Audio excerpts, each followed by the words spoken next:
நான் இன்னைக்கு உங்களுக்கு ஒரு கதை சொல்லட்டுமா? ஒரு ஊரில் 2 பூனைகள் வாழ்ந்து வந்தது.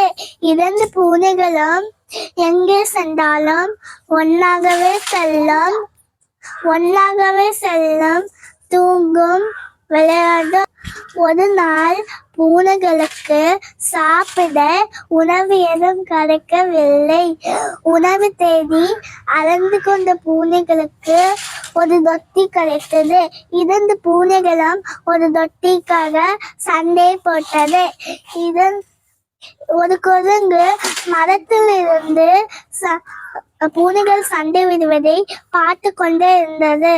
குரங்குக்கும் அந்த தொட்டியை சாப்பிட ஆசைப்பட்டது.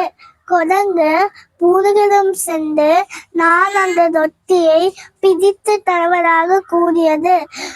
பூனைகளும் அதுக்கு குரங்கிடம் அந்த தொட்டியை கொடுத்தது. குரங்கு அதை 2ஆக பிரித்து ஒரு துண்டு பெரியதாகவும் ஒரு துண்டு சிறியதாகவும் பிரித்தது. குரங்கு 2 துண்டுகளும் சமமா இல்லாதனால் பெரிய துண்டு தொட்டியிலிருந்து ஒரு பகுதியை சாப்பிட்டு விட்டது. குரங்கு பெரிய துண்டு தொட்டி சிறியதாக விட்டது. அப்படியே சின்ன பகுதியிலிருந்து 2வது பகுதியிலிருந்து ஒரு பகுதியை சாப்பிட்டு விட்டது குரங்கு.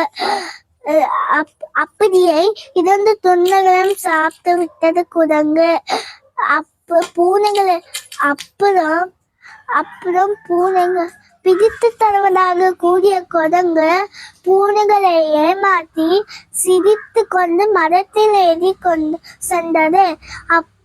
கதையை நீதி குண்டு பட்டால் குண்டு வாழ்வும். அப்புறம் பூனைகள் பசியோடு அங்கிருந்து சென்றது. Thank you, friends.